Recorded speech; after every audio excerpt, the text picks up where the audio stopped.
My suit is destroyed. One of the claws went through my shoulder. Another ripped open my abdomen. Every breath hurts. Every movement requires an effort my body can no longer sustain.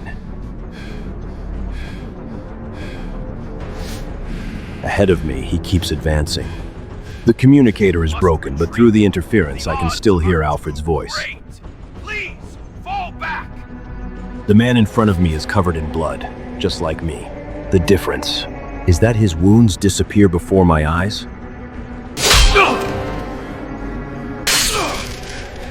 For the first time since I put on this uniform, I consider the possibility of dying before completing my own plan.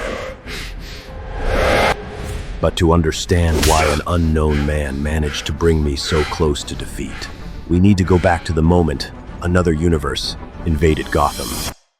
11 days ago, the Justice League Watchtower registered an impossible phenomenon. A rupture between universes, a collision between two realities. It lasted less than a second, but it was enough. Fragments of another universe began to emerge. Unknown objects, debris, and people. The next morning, 8 members of the Black Mask gang were found dead in an abandoned warehouse. The police believed they were facing another metahuman. I didn't. The bodies told another story. The victims had not been crushed, nor burned. They were cut. 6 parallel cuts. Precise. That required more than strength. It required training.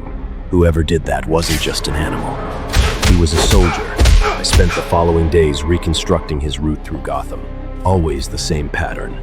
Laboratories, military depots, research centers, power substations, never banks, never jewelry stores. He was looking for something. Or someone. When I finally found him, I immediately realized he was also studying me. He didn't attack civilians. He didn't try to escape. He just watched me, as if trying to find out if I was part of that place, ally or enemy. The combat began seconds later. It was short, but enough to teach me that all my experience against common criminals would be useless that night. I managed to neutralize him physically. However, nothing remained broken long enough to make a difference.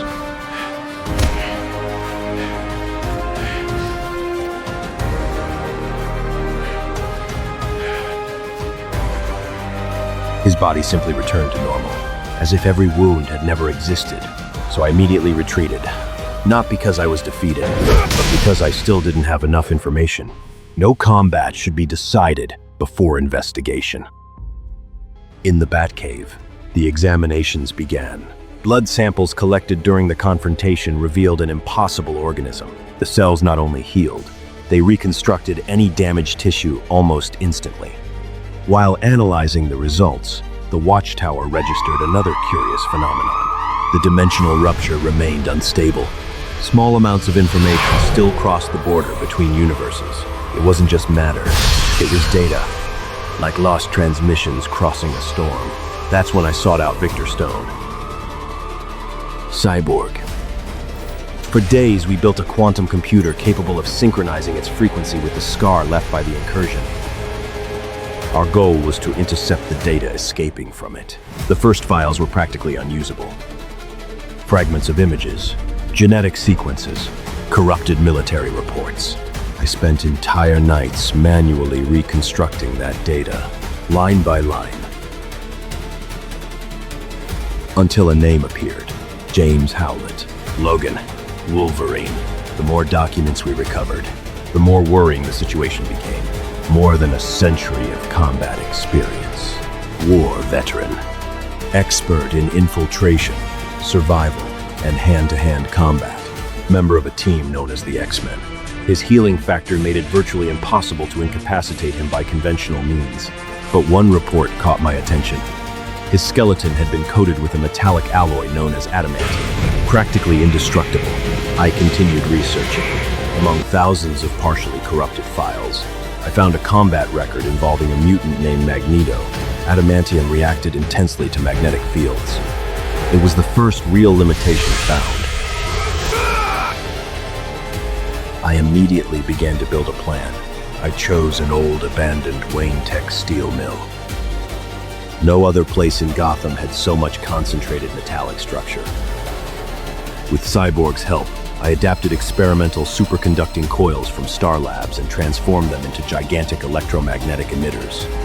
Synchronized, they would produce a field intense enough to act directly on the adamantium.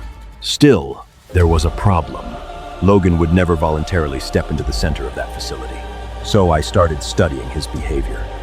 He always investigated any clue related to the incursion. That's exactly what I needed. I faked military movements involving equipment collected from the dimensional rupture. I left enough traces to convince him that the steel mill hid answers. And that's how I got here. The plan initially worked. Logan appeared before dawn. He went through the gates as if they were made of paper. However, his keen sense of smell immediately noticed our presence.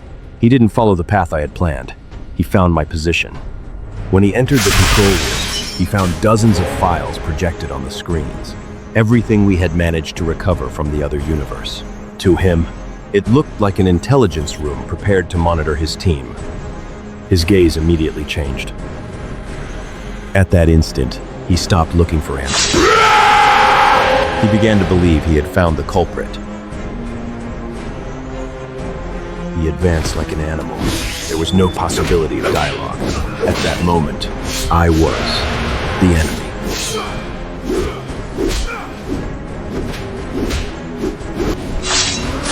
His claws went through my shoulder in a blow I couldn't avoid. By inches, they didn't reach my throat. Before he could finish the attack, Cyborg fired his plasma cannon. His body was completely torn apart, exposed bones, destroyed muscles.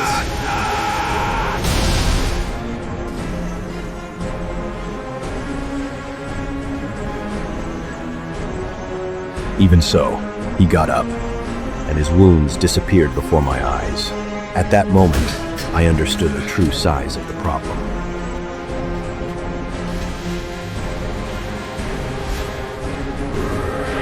I threw smoke bombs to break his line of sight.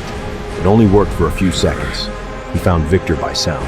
He advanced and went through his body with his claws. Then he tore him in half. Fortunately, most of his vital organs were cybernetic. Victor survived, but was temporarily incapacitated. I returned to combat. I managed to knock him down. I punched his face repeatedly. It was like punching a wall. He just smiled. He got up.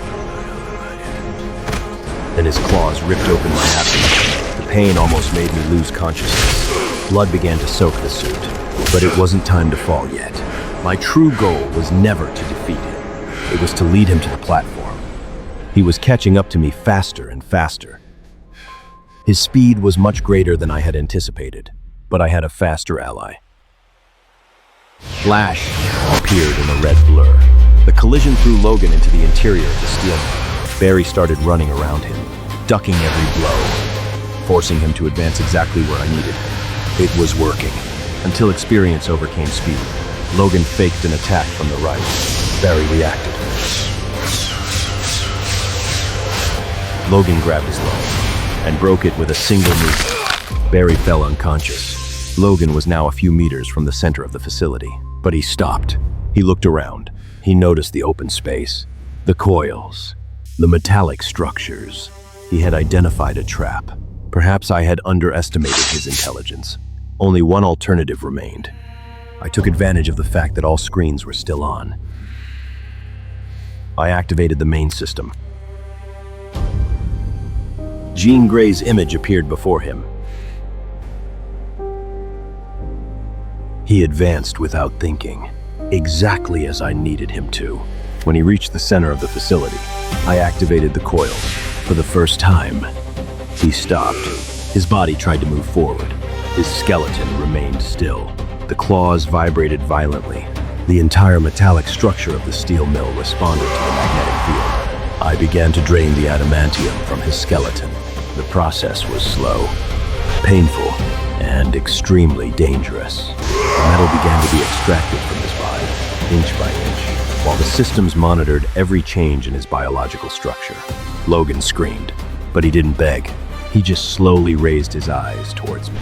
And then I saw that look, the look of someone who believes they have failed their own responsibility. For an instant, I didn't see Wolverine. I saw Bruce Wayne. I saw myself. The process was interrupted. The system shut down. The adamantium stopped draining.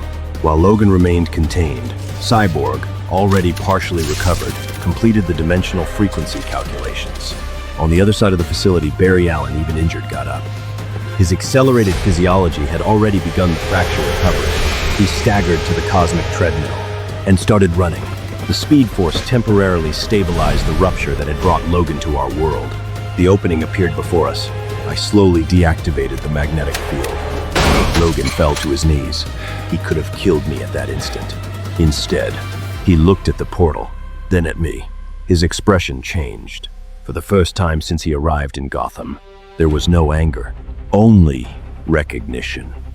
The expression of one soldier recognizing another without saying a single word. He crossed the rupture, disappearing. A small amount of the metal had been extracted during the procedure, an extremely rare fragment, extremely resistant, and potentially dangerous. I could destroy it, but I didn't. That same night, I stored the adamantium in an isolated compartment of the Batcave, alongside other materials that should never fall into the wrong hands. Everything cataloged, everything protected, everything reserved for a single purpose. Emergencies, because knowledge is a weapon. And when it comes to protecting this world, I prefer to have a weapon and never need to use it.